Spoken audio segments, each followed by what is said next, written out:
And welcome back, everybody, to a football-induced episode of the Voiceless podcast where steroids are legal. I was waiting for the applause or something. I mean, awkward. Um, okay, well, it could be a steroid and yeah, there we go. You're welcome. It could be a steroid-induced episode. It could be a wrestling journalist-induced episode. It could be what am I thinking? It could be a lunatic induced episode. Or what's the other thing we're talking about? Oh, we could be an idiotic induced episode because we're talking TNA. And because those two things go together like Captain and Coke. Or Roman Reigns and drugs. But hey. This fucking company is unbelievable. You know what? Let's go ahead. Hit the music for the tweet of the week. First of all, Gary put TM as in Mary A fan. TMA. Is that wait a second? Is TMA, was that actually the guy's Twitter handle? I think Gary was TMA, total Mark asshole. Maybe is that what he's referring to? Yeah. That's no. Okay, so the tweet of the week really is brought to you by Impact Wrestling, their Twitter account. And talk about an epic fucking fail. This goddamn company is a complete joke. I mean, here you are, and you have essentially a few 100,000 fans that are interested in your product. And, you've got 9 lives and 8 of them are gone. Yeah. And this is the kind of shit you tweet to your fans. So a TNA fan who was watching Impact on Pop tweeted to Impact Wrestling, how come 90% of the wrestlers in TNA are long-haired dudes with beards? Which actually is a very valid criticism. You would think you would want some guys on the roster not to have long hair and beards, everyone to be a little bit different. But anyway, Impact Wrestling's Twitter responds, how come 90% of your tweets are stupid? And it gets better. I mean, this carried on the whole night. Another fan asked if they would do a 3-way match. Here's an idea. Why not make it a 3-way match between Galloway, EC3, and Lashley? And the Impact Wrestling Twitter account responds back, pipe down and watch. I mean, is that a joke? I know. Are they so desperate for attention that they're actually working their own fucking marks into a shoot? The few niche audience TNA fans that actually still watch this fucking ridiculous product with this fucking hardy fantasy wrestling bullshit they have, and the few people they have watching, and they're making fun of them on Twitter and telling them to shut up. And by the way, I think this was Josh Matthews running the Twitter account, but Jesus Christ. I mean, this is really, really unbelievable from any sort of a company. So how do you... Okay, let me ask you this first. Are you surprised? I can't say I'm surprised. I mean, this company is a complete joke. They don't understand professionalism, and it's just, I think it's a very telling thing. I just don't get it at all. How can you defend these guys? Hey, you can't. That's the lesson today, folks. You can't, because TNA is so bad that AJ Styles shoots on them in his own in a podcast that he was on in the WWE. So I think TNA as a whole reached all new lows this week. Surprising, isn't it? You didn't really think it was possible, aside from the historically low ratings, the hash marks and the ratings. And for those of you in television, hash marks are they're as low as you can get. Just like Roman Reigns' desperation to be over on the main card. Okay, so TNA is more of a joke than Roman Reigns' midsection. Only TNA doesn't have the vest to cover it up. Yeah, well, no, they do. And it was supposed to be Billy Corgan, and it was supposed to be guys like Kurt Angle and Jeff Hardy, brother Nero. Dear God, that train wreck. And now oh, Jesus. The train wreck that left the station and just, it's like the gift that keeps on giving with these guys. And now you got Billy Corgan, who's a total money mark, has invested in the company to save them so they could do the tapings and Slammiversary, and now has put himself on TV as a heel authority figure. Is he really? Oh yeah, this is a total shit show. Is Dixie on television still? Yes, she is. Like a Vince McMahon. But she's on as a babyface authority figure for the company.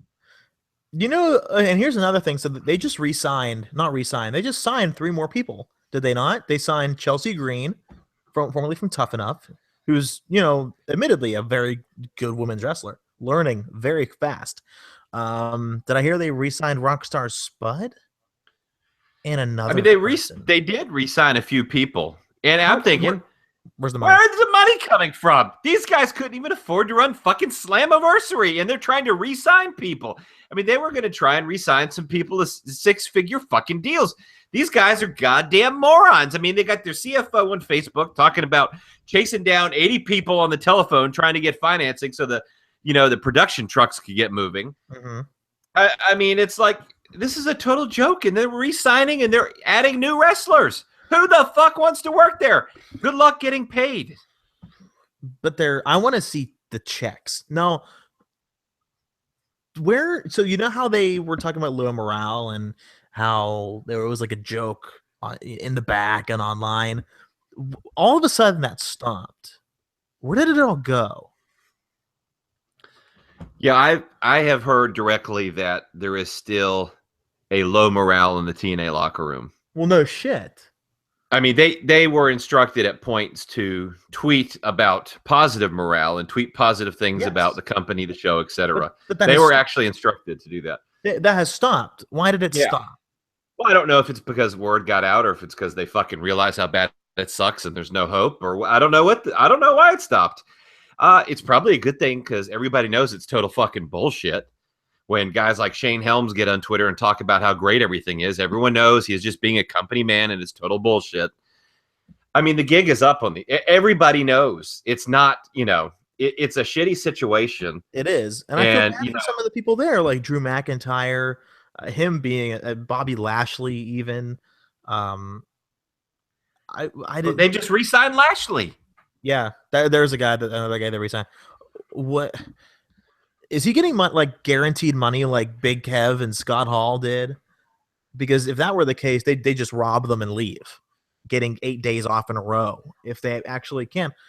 I just don't see when do they close shop? They already got rid of their headquarters in Nashville to team up at their warehouse where TNAshop.com was shipping things. If you can't even afford a headquarters. I mean, come on. Yeah, I've been told that they're once again behind on paying talent. They're still behind on paying for things like production costs.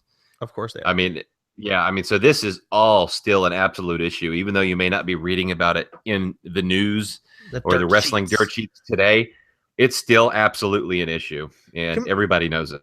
Can we talk about that for a second? Okay, so I don't like to talk shit on people. I really don't. Everyone knows who I am. 44 episodes in, guys. You should know who I am by now. So,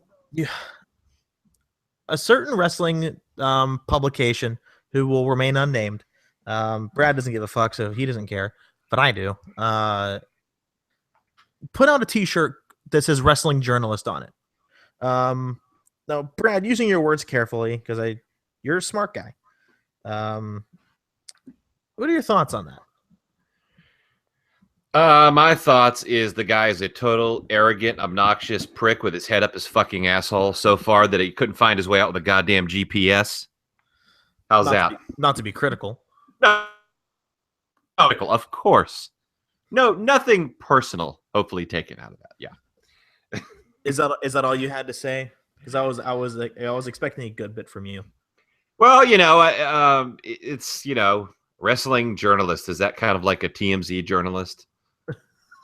Are they the same thing? I told you earlier. The same standards. They're pretty similar. So now let's just put it out there that when this shirt is poking fun at people who cover wrestling, okay, Okay, so that's Dave Meltzer, Brian Alvarez, me, you, not so much anymore. Yeah, I've gotten away from that shit show. Well, thanks. I'm just getting into it even more so. MLW. Who are your buddies in the wrestling industry? I guess you don't even need to name them. But just why? You know? Well, I mean, in all due respect, I mean, he should make fun of Lion Alvarez. He should make fun of him because the guy has, constantly is wrong, by the way, on Wrestling Observer Radio. But seriously, though, he does think he is better than everybody else with his exclusives of referees getting college degrees and Scott Steiner giving a mascot a clothesline. That's one of his latest big news stories. Hey. That was in Pittsburgh. You calm down. You relax. It was at PNC Park. The Pirates lost. Just put that out there. But yeah, Big Papa Pump. Clothesline to Pierogi. But there was one that I saw the other day of Sanjay Dutt rapping. It's not an exclusive story. Truthfully, I don't see why anyone would give a shit. Follow him. Hey, I don't think anybody does. Have you seen the follower count of his Twitter account for his website? Nobody fucking cares. Who's that? It's on this particular excellently covered wrestling news site. Oh, it's fantastic. I'm happy for this site. It's so wonderful. It's the best. It's great. Yeah. I was like offended. I don't want to keep talking about it, but like I was truly offended. Like I cover wrestling because I love it. I truly love it. You know, despite getting one thing wrong and being chastised until the gates of hell, but still, you know. Yeah. No, and I totally understand it. I mean, I didn't have the time per se that I needed to give to it, but also it was, as you know, I've written for numerous wrestling sites, big sites like PW Insider, and then smaller sites and whatever. And sure, at the end of the day, dealing with some of these fucking dorks it's just more headache than it's worth. I mean, you look at some of the guys at Voices of Wrestling, like this Rugun, this fucking feminist who needs to get fucked or something. I mean, some of these people, like, get over yourselves. You think you're so fabulous. Congratulations. You win the internet. I am fabulous. Thank you. But anyway, it's whatever. Yes, whatever. It's whatever. I am a wrestling journalist. You can go fuck yourself. Because, hey, CNN reports on fake shit, so can I. Damn it. Anyway, Money in the Bank. Here comes the money. Money in the Bank. Yeah, well, that By happened. the way, I think we should let people know that we're just kidding. All of this is a big joke. We're just playing characters in our podcast. We're not being serious. We love everybody. Yeah. So please don't be offended. We know you may need a safe space. Yeah. So don't be offended by our words. Because on camera and behind the camera are two different realities. That said the infamous Road D-O-G. That's right. They've got to separate the character on the podcast from the real person. Yes. Outside of the podcast. Yes. Yeah. Yes. So Money in the Bank. Okay. How did we do? If I remember right, I got the Golden Truth match wrong, which was, hey, the Breezango sold the gimmick. They were sunburned, and it was a Vince McMahon idea for sure. No, actually, no, I said a Dewey Foley idea. I was going back and forth between Dewey and Vince. I think it was a Dewey Foley written script. Don't even get me started on that fucking weird ass family. Holy shit. We're gonna talk about that later. We will talk about that later. So the pre-show, the Golden Truth won a match against Breezango. I was kind of upset. Breezango's been killing it lately. And the Lucha Caras beat the Dudley Boys in a meaningless match. Anything to add on those two matches? I hope you don't. I'm on a roll here. Breezango, I think the Zoolander mid-card comedy tag team gimmick is good for what it is. It is. The Golden Truth is like 91 years old combined. Why are these fucking guys going over anybody? I don't know. But yeah, okay. It's like they feel bad for Cody. Yeah, maybe. I mean, it's so the faces typically go over in the pre-show. I mean, that's the only thing I could think of is that's their mindset. The Lucha Dragons and Dudleys was such a boring. I mean, the whole fucking pre-show was so boring. This match was just like two teams thrown together. Nobody cared. Kalisto against the Dudleys looked so unrealistic. And Alita was fucking terrible on the pre-show panel. Boom. Hey, so speaking of Cody Rhodes, I just strolled over a report. It's from the company I work for, and they attributed it to Daily Wrestling News, saying that. Hold on, I want to get this right. They have sources that tell them. Okay. Oh, it's P Winsider. That's a joke. I don't need to go into it. Anyway, so it says that P. Winsider reports that there's been discussion within WWE about signing Cody Rhodes to a Legends deal, or a kind of deal similar to the company's Legends deal. Yeah. This will allow them to release merchandise and other likeness of Cody's. In other words, they probably have some things related to DVDs or action figures or something they want to release and using the character. And so they're going to sign a deal so that they can still do that and he'll get a cut of it. That's not really anything. I mean, he's not coming back to wrestle. Nope. He's not coming back for any other reason. He's going to work his independence. And actually, he's already got an agent in Hollywood and is trying to get movie roles. He's a good actor. I'd hire him.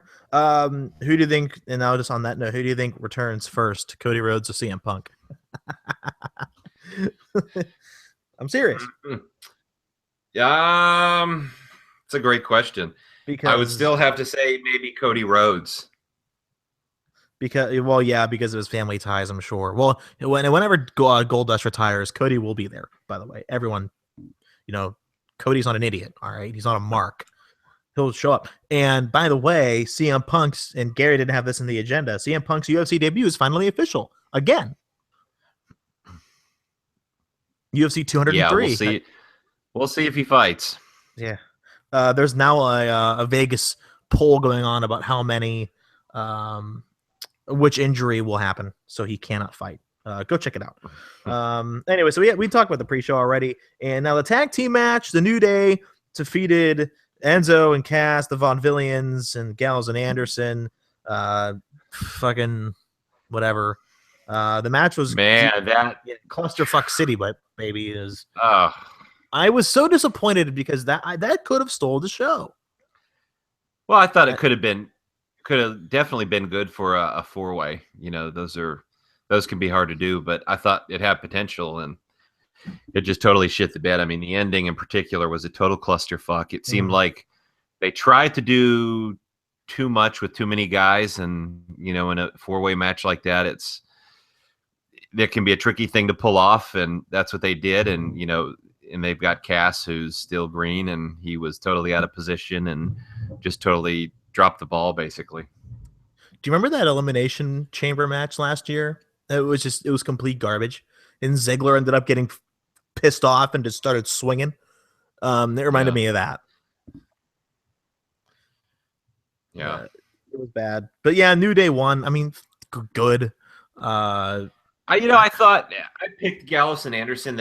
I said New Day could win, but I thought the logical thing here was go with Gallows and Anderson, give them the titles. I think they need it more than anyone. I thought it was the right time, right move. And, obviously we'll see as we saw in Raw, they went with something different, but it was fine with the New Day keeping it as well.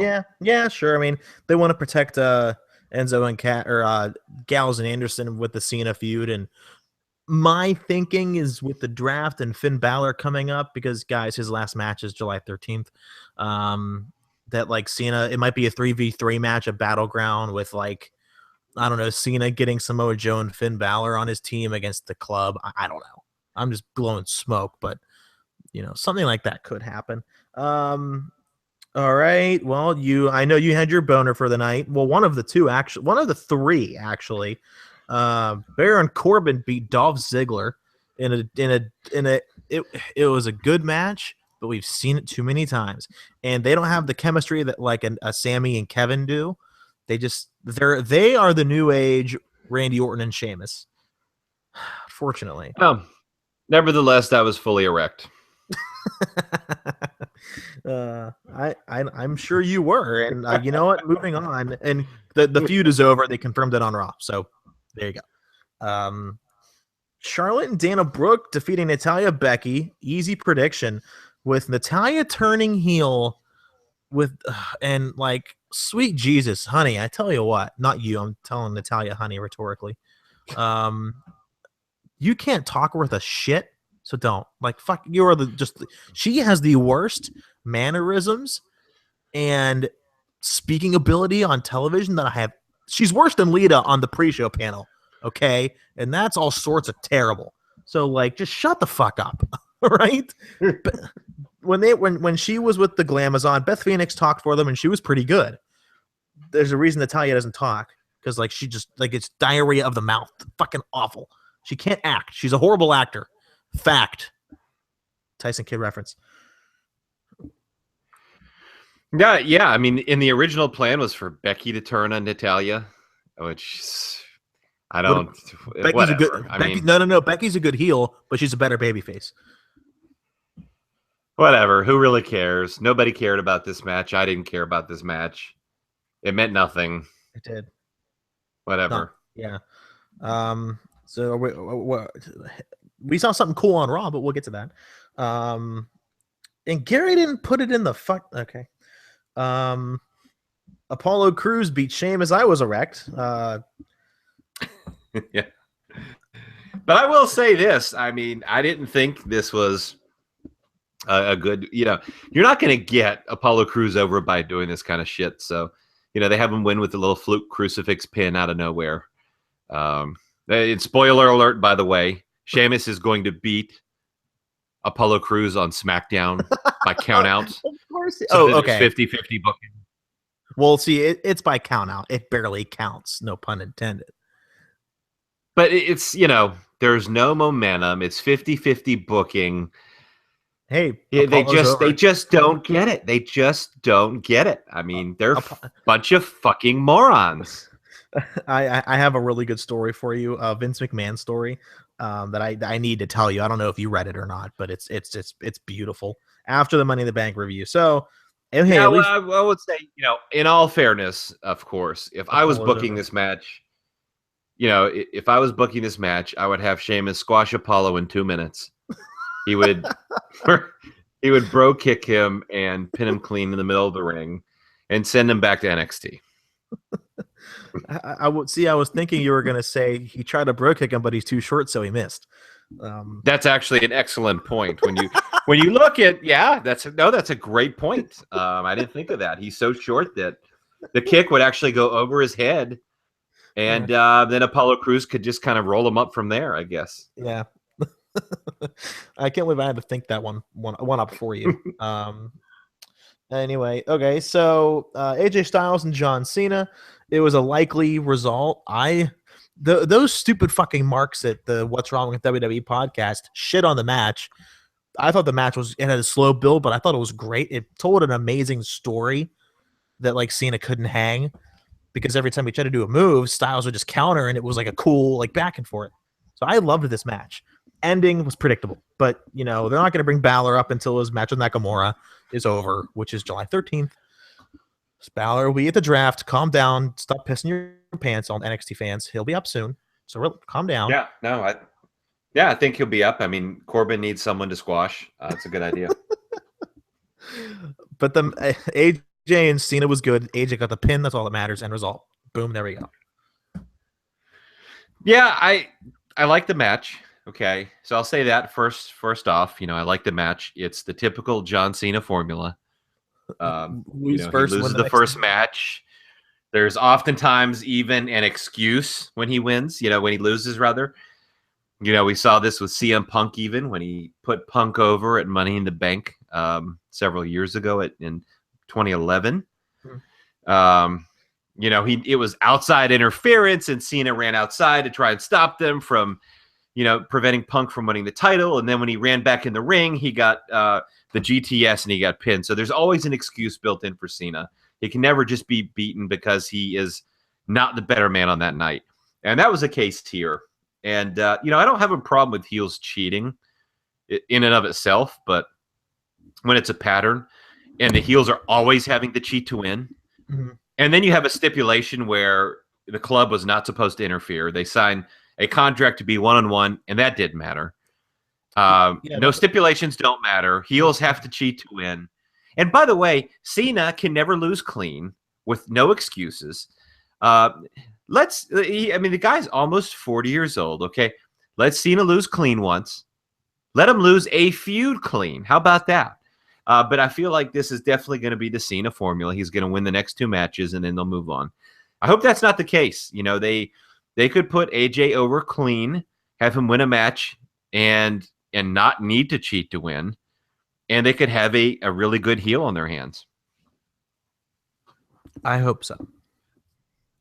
But like you said, we'll see. So, Money in the Bank ladder match, one of the second of 3 Brad erect moments of the night. Dean won the Money in the Bank. Very, very predictable, I must say. I didn't care. I thought it was awesome. I liked how there were not too many, you know, spot fest moves, and they were. It seemed to me they were working safer, which I really enjoyed. Yeah, I mean, my refractory period was really tested tonight. Yeah, sure. This was incredible. Dean Ambrose going over strong style, Money in the Bank. And I kind of knew something could be up when he seemed to be like protected in the match. You didn't see him for some of the match. And so he was a bit protected, which, you know, I found curious, and obviously he turned out to win. So yeah, I was super excited. I thought Kevin Owens may get it based on the typical WWE booking, but I thought in storyline, it actually made perfect sense for Dean to win. And they actually did it. I couldn't friggin' believe it. So I was very excited about that. Well, as we found out 2 days later, there was a reason why he won. U.S. Championship match. I actually didn't even watch this because I was watching the end of Game 7 of the NBA Finals. But Rusev won. Well, you know, I will sum this up for you. It was Rusev smash. Boring. I figured. It was boring. Okay. This was the match to get the crowd to wind down before the main event. And It did a great job of that, by the way. I mean, it's not Rusev. I mean, it's a, you know, 2 left feet Titus O'Neil versus Rusev, and Rusev wins, and it's a physical match, I guess. But, you know, I mean, it's the celebrity mega dad of the year, Titus O'Neil, on Father's Day with his kids in the fucking front row. And he kissed one of them on the mouth. On the mouth? How? I mean, you know, is his last name Foley? Okay, right. so Rusev taps out Titus O'Neil with the accolade in front of the kids, and then goes ringside with the mic, and then dresses down the father to the children on Father's Day, to the mega dad of the year. It was amazing. It was amazing. Jeez. Did he say Father of the Year? I mean, he will never touch Vince McMahon's fucking arm again. I guarantee you that. You think that was a shoot? That was That's what you call payback. Yeah, really.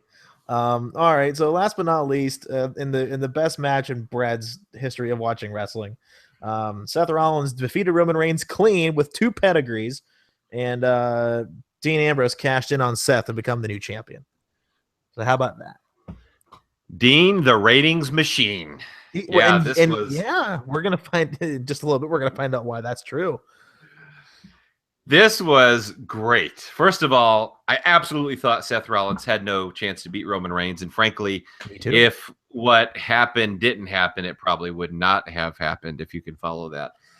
But yeah, Seth Rollins defeated him with perhaps the most protective finishing move in WWE, the pedigree. And, you know, He pinned him clean. That was great. Now, based on the timing, I kind of thought, could Dean Ambrose cash in? I think I put on Twitter that he was gonna cash in.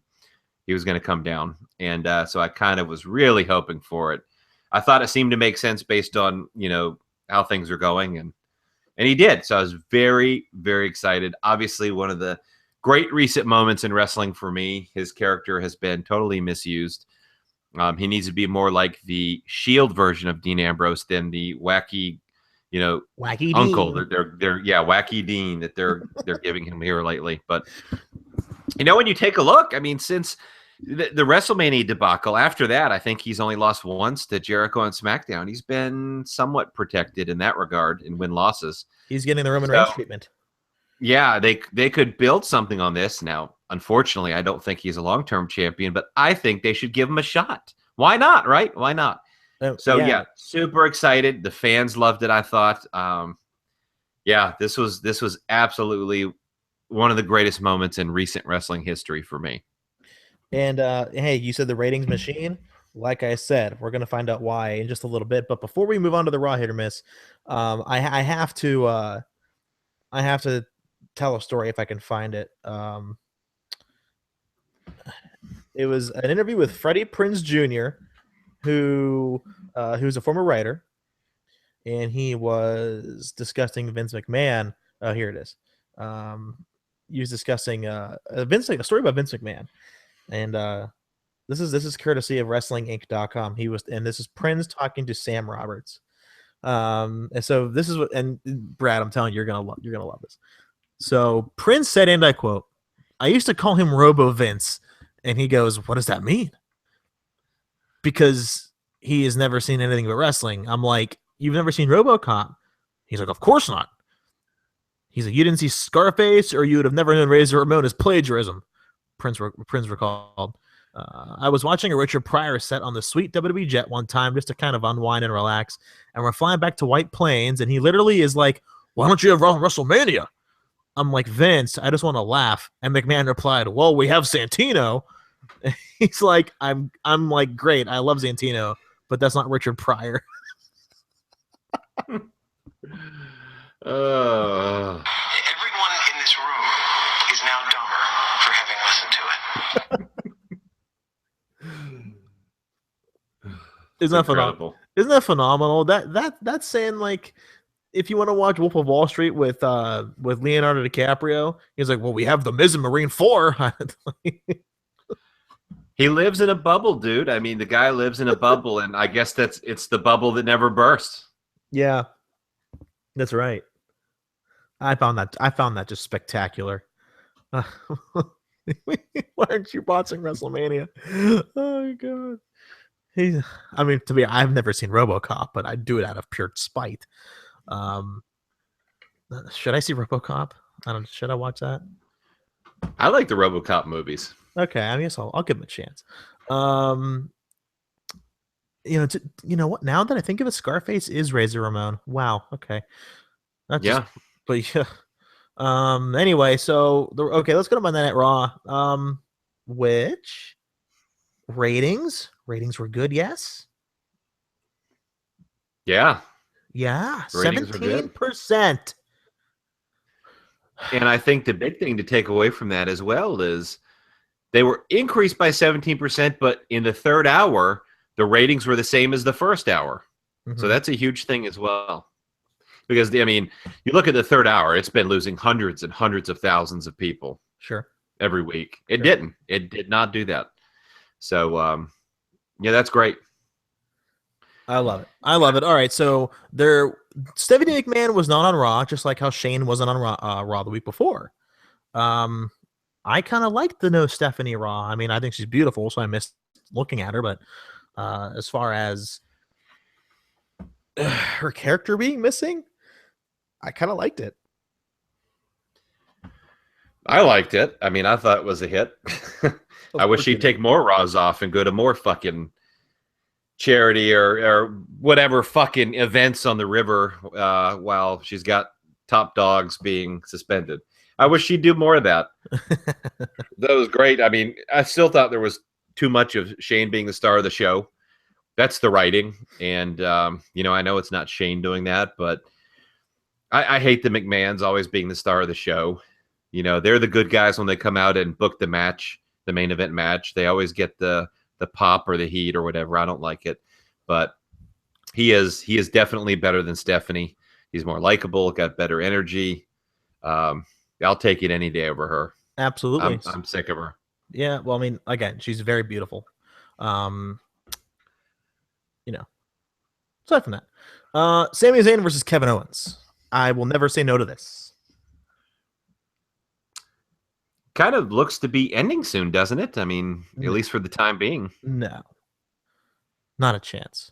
It kind of seems like they're rushing to do a lot of these matches at Battleground before the big brand split. And it looks like this match may be one of those. I mean, this is a SummerSlam caliber match. I thought they could build this up to be a big SummerSlam match. And looks like they're going to rush it and do it at Battleground, which, I'm not overly fond of, but it seems like that's the direction they're going to get this done before the brand split. It would be a shame if they're on different brands. Yeah, I know. Trust me. And Vince would do it just because he's Vince. Just because he's Vince. It's unfortunate. It really is. So, okay. Why would you put this? Okay, Baron Corbin, yeah, he squashed Zack Ryder. So what? No, I think Gary made a good point here. He squashed Zack Ryder. And yeah, Gary's back in my good graces for this. Now, I just wanted to point out, JBL, Vince's mouthpiece, put Corbin over big time on this show, and in fact, called him a guaranteed future world champion. Of course. So I want all of you haters making fun of his hairline or his belly button. I want you to get in line and kiss his fucking ass, because this guy is going to be the world heavyweight champion, whether you like it or not. I think you might have a heart attack if that actually happens, or have to go to the hospital due to 7 hours of a pure erection. I'm not sure which is going to happen first. Priapism, is that what it is? I think so. I will have to get a video camera or go to the emergency room. I'm not sure which I would do first. The New Day interrupted the Wyatt family. Did the New Day seem heel to you here? Because the Wyatts were the baby faces in that segment. Well, that's classic WWE booking. I mean, the Wyatts were supposed to be the heels, and the New Day were supposed to be the faces. And that's the problem you run into. It's like the Seth Rollins situation. Yep. The Wyatts come back. Everybody wants to cheer them because, frankly, they were turning face as before Bray Wyatt got injured. But they just bring him back to put him in. Yeah. And so they bring him back, and the fans want to cheer for him, but they're not coming back as faces. It's just being out of touch with your audience. You've got to give them what they want in that regard. I mean, they should have come back as faces. I felt they should have feuded with Gallows and Anderson. It should have been the New Day versus them. Gallows and Anderson should have won the titles, but instead we've got this. And frankly, I don't know that I see the Wyatts winning. I don't think they're the team, which means they lose another feud. I don't know. We'll see what happens. But I think the people want to cheer for at least Bray. Yeah. Well, I mean, his pop and his last match on Raw was huge. So we'll see what happens there. The segment between Jericho and Shane McMahon. What are your thoughts on that one? I liked it personally, but some mixed reviews. Yeah, I'm not the biggest fan of the authority figure emasculating the talent or that kind of a thing, and I felt that's essentially what you had here. I'm not a fan of these authority figures doing that kind of shit or being the star of the show, taking all the heat or the fucking pops. I mean, that's what Vince McMahon wants. He wants to remind everybody the McMahons are the biggest stars in the roster. They're the stars of the show. And I think I just hate it. And, maybe this is leading to a match. Maybe this is I think if they continue to follow up on this, maybe it's leading to a match. Chris Jericho versus Shane McMahon. SummerSlam? Could be. I don't know when. Maybe Battleground. I don't know. I don't know what the point of this was, I guess is what I'm saying. What's the payoff? What's the point? Are they going to follow up on this? Did it mean nothing and we forget about it next week? I guess we'll find out. Yeah, I'm not sure. And you, like you said, we're gonna find out. So, a few things about the main event. Good match between Rollins and Reigns. I liked it. That'll give me a pass. That'll get a pass from me. Ambrose's first night as the champion was a big success. I thought ratings proved it. And then after that, it was kind of like a dull ending. Though we both saw the triple threat coming. Surprised you're doing it this early. I thought it would more be a SummerSlam match or even hold it until Mania, but clearly they went with the green light so soon. But one thing that stole the segment from me was what idiotic thing Michael Cole said. I mean, Michael Cole calling Dean Ambrose's finishing move a pedigree. I mean, this guy thinks Ric Flair's the women's champion. He thinks Raw is SmackDown. And now he thinks that Dean's finishing move is called a pedigree. It's called Dirty Deeds, you fucking moron. And it's a modified DDT. It's a double underhook DDT.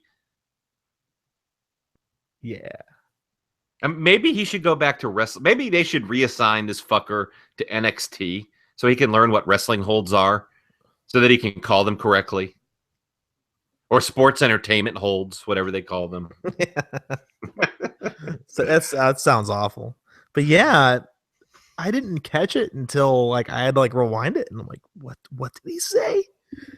Are you kidding me? I don't know. That was pathetic. And they keep calling it, this is a WrestleMania level match. Yeah, that well, triggers then why the fuck are you giving it away on free TV, you dumb assholes? Yeah, who started? Vince started that buzzword, WrestleMania level match. It's definitely a Vince.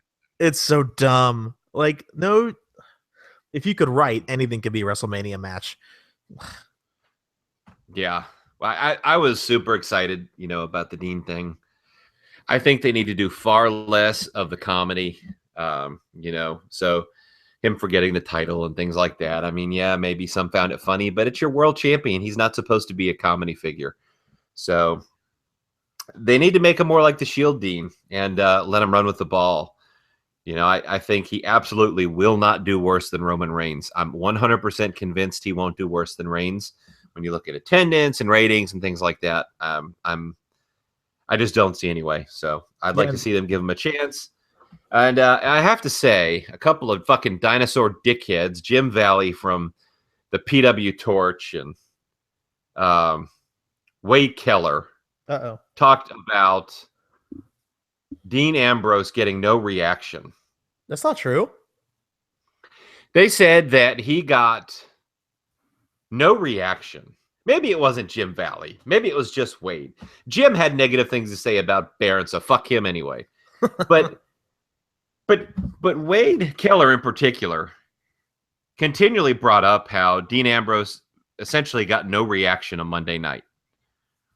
Now, talking to a fan who was in attendance live, they said he got the biggest pop of the night. So I when he came out the first time in the beginning of the show. So I don't know where the disconnect is. I mean, I was certainly watching the show. He definitely got a loud pop. The fans were chanting, "You deserve it." I don't see where the disconnect is, especially when you consider how bad they've booked this guy for, a year. How long? A long time, right? A year. And he still hung around. He still remained relevant, and the fans still like him. I mean, if this guy had momentum, he'd be over like fucking Rover. It'd be incredible. But he isn't, but he's still getting a reaction. I was just like, that was, a total miss for me. I don't know where. I think he was watching fucking Impact Wrestling or something. Well, probably, because he respects them. Yeah. I don't know why. But, speaking of big pop, Sasha Banks came back. That was huge. Huge. She got a huge pop. Yeah.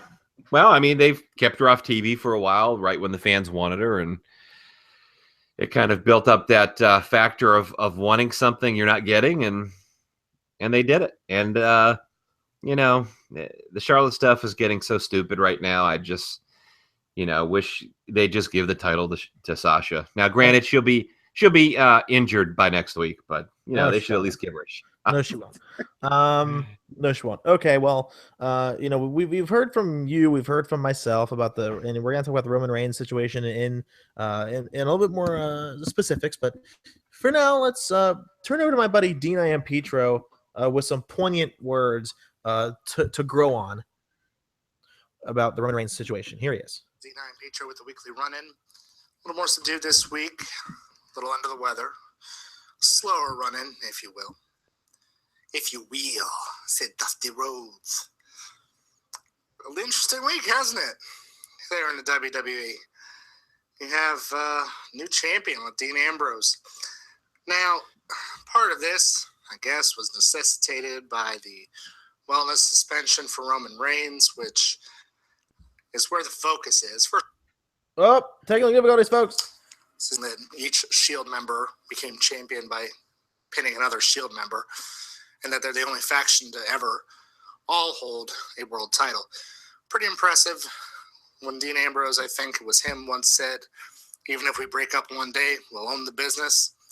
He wasn't far off. But looking at Roman Reigns, I've never been one to pile on him. I think that what the McMahon machine tried to do with his character is what made him unpopular, and it snowballed from there once a fan base gets it in their minds of what they want, and that maybe Roman was trying too hard. Maybe he was trying too hard to be the guy, to have that look, and maybe the pressure got to him. And it reminds me of someone else that the pressure did once get to when he was champion, and that was Eddie Guerrero, who also had wellness violations. So eventually, things that may have led to his untimely death. So at the end of the day, remember, guys, these are human beings that we cheer for. They put their bodies on the line every day. And while we may not like every character and we may not like every direction, they're doing their best to entertain us, and they shouldn't feel so much pressure that they turn to something else in order to keep their spot or to entertain us. I hope Roman Reigns learns from this. I hope he gets on the straight path. And I hope he rises to the top of WWE again, no matter what his character is. I'm Dean I Am Petro, and that's the weekly run-in. Thoughts? Yeah, I think I could probably sum this up in a few words. Drugs are bad. You shouldn't do drugs. If you do them, you're bad. Because drugs are bad.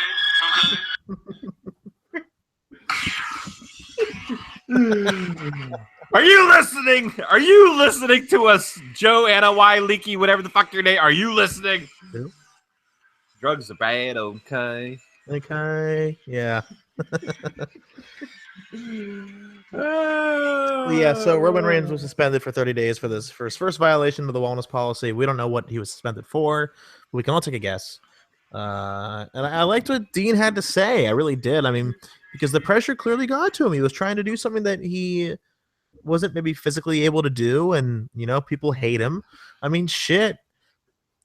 He even went out and called out the fans for saying he can't wrestle on live TV, which is a heel thing to do, by the way. So Vince, he's a heel. But interesting, huh? Roman Reigns is suspended. He's not the guy. I mean, it's clearly not working. He's clearly not the guy. He doesn't have a top guy instinct. He can't handle the pressure. I mean, this is the bottom line. No matter how you feel about what fans say, right or wrong, you can tell what fans say. It's simply getting to him. We saw that when we were at the house show and he was there, and we were heckling him, which I don't regret. I don't regret. I don't have a problem with it. It goes with the territory. If you want to cry about it, take away all the hundreds and hundreds of thousands or millions of dollars you make and being on TV and go cry me a fucking river. But at the end of the day, I understand. I mean, but if you're not ready to be in that position, then they got to take you out of it. I think that's the point. He's not a top guy. He's not the guy that they want. He's not a John Cena guy. They want him to be. They keep trying to make him be, but he's not going to be the next John Cena. Period. Nope. And until they move on and keep putting this guy in this position that's setting him up to fail, it's going to work against him, I think. I think if Daniel Bryan were still wrestling, things would be different. You know. Yeah, things would be different. He'd be in the Cruiserweight Classic Series because he's about 175 fucking pounds soaking wet. And saying this is a Daniel Bryan fan, how dare you? If Roman Reigns, and I'm like, we're not gonna. I kid the Daniel Bryan. You know, if Roman Reigns turns heel, all is fixed, completely, automatically. Period. All is fixed. Yeah, I mean, how could they even have this guy return at Battleground and be a face? Can't. Or even have him win the title. You can't. You can't. I mean, it would be a total disaster. But they might. But it seems like he is going to be on the Battleground show. Yeah. You know, there's a 3-day difference, so he could technically be at Battleground. He couldn't be like on any of the Raws. He's going to miss the brand split draft, which is huge. And but he could be on the Battleground pay-per-view. I don't know. I think at this point you've got to give up on him as the top guy. But you know what? We'll see what happens. I think he needs a return as a heel. You really do? You give up on him just like that? Done? Period. Over. Yeah, as a babyface top guy, yes.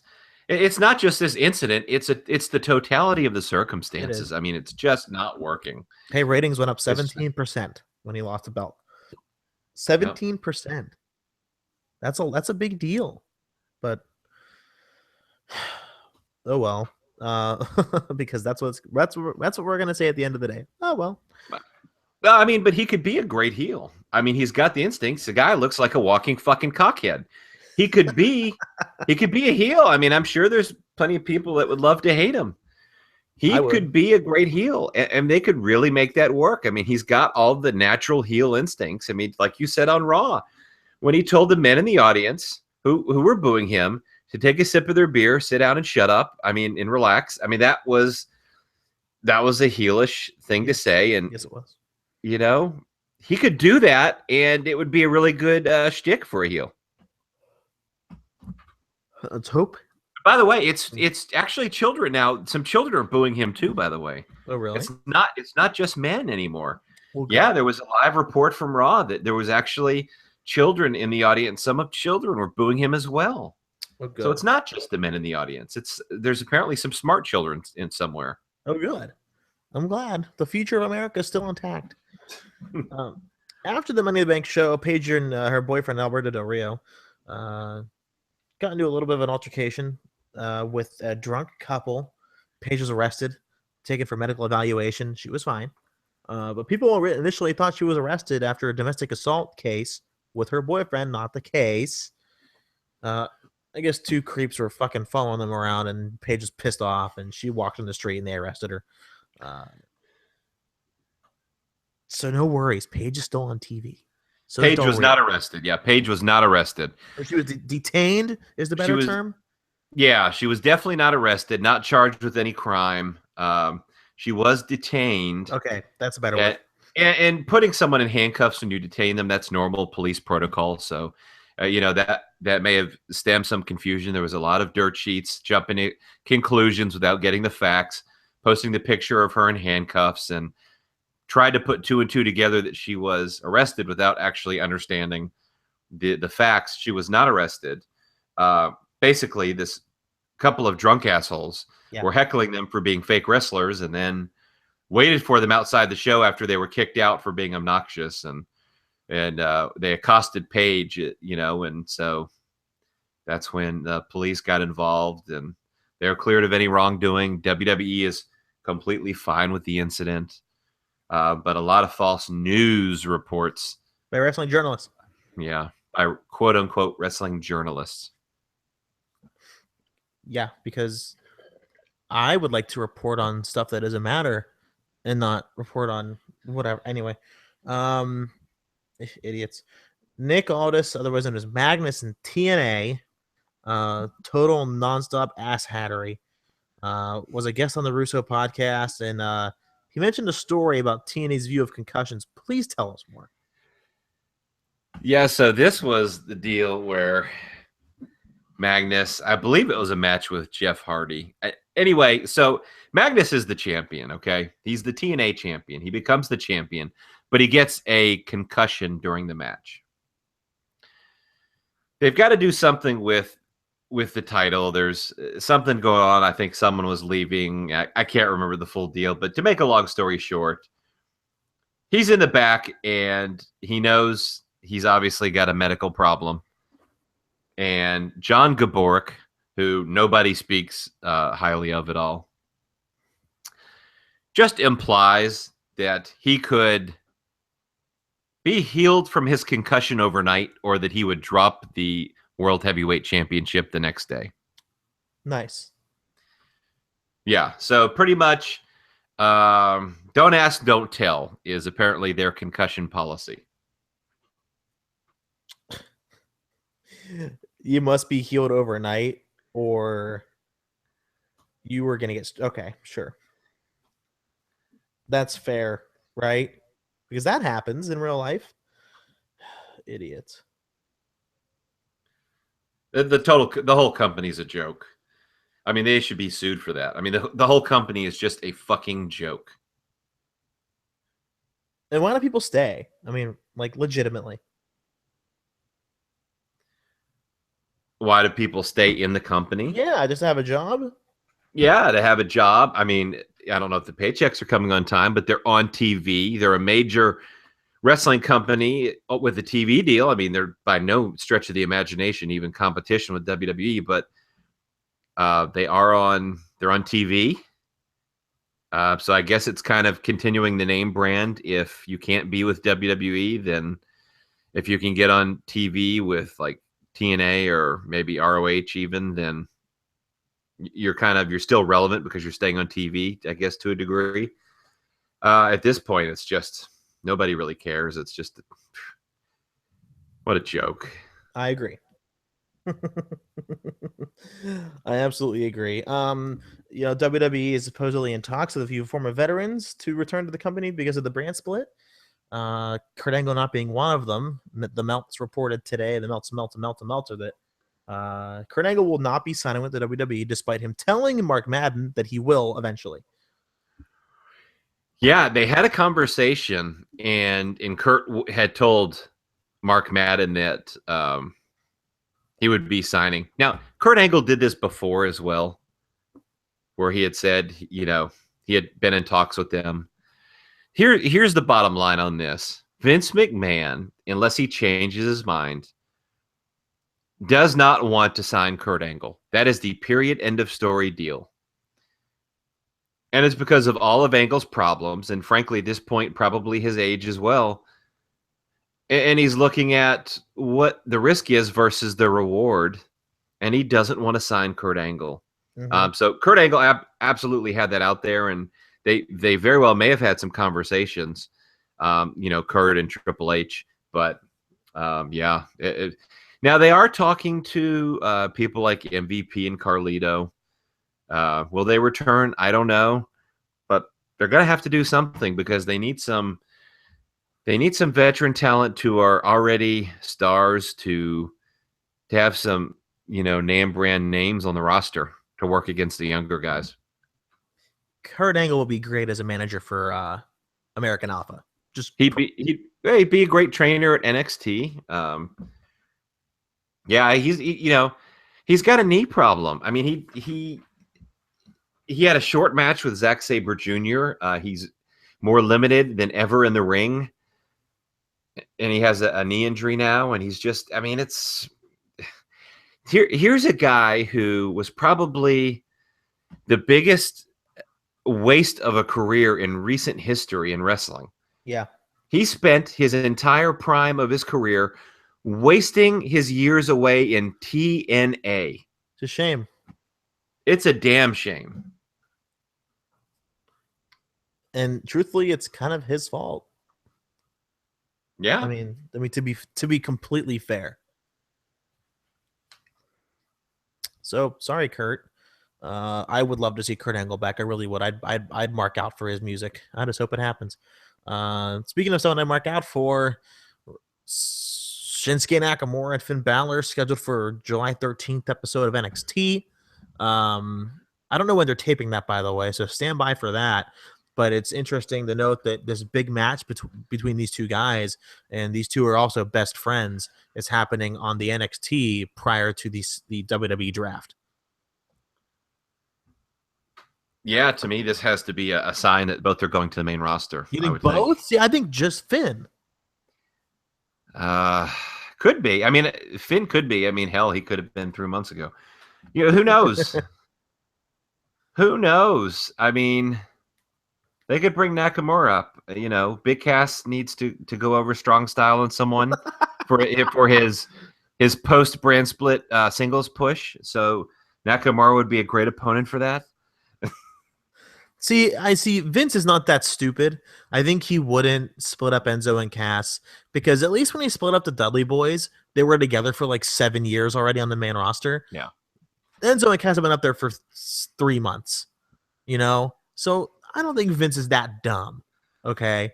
Next year's draft, I can see it. Not this year, though. It's too soon. Way too soon. Yeah, no, I agree. It's definitely too soon. I mean, I think his singles push now would stall out big time. It would flop. I think you wouldn't be doing the guy any favors. It's too soon. However, I think Vince McMahon is absolutely going to seriously consider it. I think it's a huge mistake. I think if he does that, by the way, I think that's terrible news for Enzo. Yeah. I think he's the more expendable of the two. He has a lot of charisma on the mic, but he's a small guy. I don't think Vince McMahon sees him as anything other than another Santino in a singles role, and or a manager or a commentator. And so I think it's beneficial for him that they remain a team. So it's too soon for me. It's definitely too soon. And whether Nakamura or Balor goes up, I guess remains to be seen. But it'll be a great match. Well, I was just gonna say, I guess it doesn't matter. Someone has to put over Big Cass. Because Roman Reigns is suspended, so he won't be putting over anyone. You know what? Roman Reigns is going to have a tune-up match before Battleground. Who would be a better opponent than Nakamura to put him over before his match with Ambrose and Seth? Yeah. Just imagine on the first SmackDown before Battleground, you get the man, or the guy. You get the guy against a king of making Roman look strong style. And it'll be great. Yeah, it would be great. I mean, they could have Nakamura out in the whole Oriental garb with the dragons and the fire-breathing gimmick like Ricky Steamboat. And, oh, man, that'll just be fantastic. That'll go over great on the main roster. You do. I mean, does Vince also realize that the Karate Kid was Ricky the Dragon Steamboat, sort of? I don't know. I don't think Vince watches movies. Except No Holds Barred, maybe. Which might be the worst movie. No, he watches The Wrestler with Mickey Rourke. I was going to say, is that the Ric Flair life story? Yeah. Well, it could have been. It probably is. But that's kayfabe. You don't talk about that. Unless you want to be TNA. Work your own fans into a shoot. Unbelievable. Truthfully. Okay, well, it's raining outside. I think it's gonna. I think we're gonna call it. I don't want my power to go out. My power can't go out. Well. As I peruse through Instagram and I'm just looking some of the wrestling stuff, and I thought that was I'm gonna say Triple H and him and Dave. That was a good feud, huh? Yeah, that was a great feud. Good old Paul working it. By the way, the Cruiserweight Classic Series is recording as we record this podcast tonight. I thought just the introductions were recorded. Well, they did. I guess they did the introductions. They also did some matches as well. Oh, really? Yeah. I don't want to know. I don't want to get spoiled. Well, I'm not going to spoil it. I wouldn't spoil that, and I said it on Twitter as well. I'm not going to be posting spoilers. I do know them, but I'm not going to post them. But I will say the attendance for this was very low. Nuh-uh. It was. There's a picture on our Twitter account at the VOTV podcast. And you can absolutely see, I mean, it looks like an Evolve show. But that's what it kind of is. Yeah, that's when you book an Evolve show, you get an Evolve show type of attendance. And God damn, pal, maybe Vince was right. Maybe a bunch of fans don't want to see a bunch of sub 205-pound wrestlers do flippity doos. I don't know. But it didn't. It's not drawing. We'll see what happens. I'm just going. Okay, so the CWC is Twitter page is following CM Punk. I like it. Yeah. Um, Well, now that Phil is slimmed down to 100 nothing, yeah. he's lost a bunch of weight. He would qualify. And then I was thinking, man, he could be a surprise entrant. And then Phil. Yeah, CM Punk, and then Triple H would somehow cut down to under 205 and then squash him in the finals. and then Kevin Nash would come out and text himself and powerbomb Punk after, just for the fucking hell of it. Would you like to see the message on my telephone? It said, "Big man, Barry Phil." I believe that story. I really do. That's sad. Isn't it so sad? Anyway, yeah, speaking of the Twitter account, tell them where to go to find you on the Twitter machine. Find us at the VOTV podcast, Voices of the Voiceless podcast. You will find me pissing people off on the reg. And follow us. We'll follow you back. Tweet us, DM us, retweet us, requote us, whatever you do on Twitter, let's do that. On the podcast, we'd appreciate you giving us 5 stars and subscribing so you can hear me, the Heat Magnet, every Friday as I piss people off like only I can do. Well, just don't ask Roman. Okay, well, just don't piss clean, okay? I never piss clean. We can't have you piss clean because we need Dean to go over, and he can't get over if you're here. So that's the truth. You can follow me at Fisher Wrestling on Twitter. My Twitter's blowing up as we speak. Oh, okay. Hey, breaking news, Bradley. Breaking news via, and why does my iPad cover have like crumbs on it? I guess it's my fault for being a slob. Straight from Aaron Oster, the Aaron Oster on the Twitter machine. Good guy, writes for some Sports Illustrated. Very good guy, reliable. He's a wrestling journalist, guys.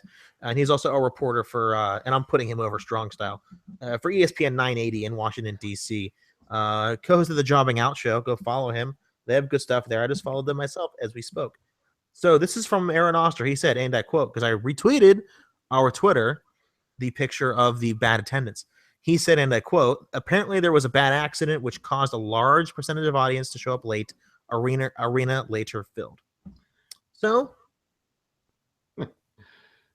take it back, Brad. How about no? I got my soundboard gimmick in. That's great. Yeah, that's good. But no, I guess, in all honesty, that's a good thing. Wait, someone getting in a wreck is a good thing? No, I'm glad people got to the show. I'm a heel, man. What can I say?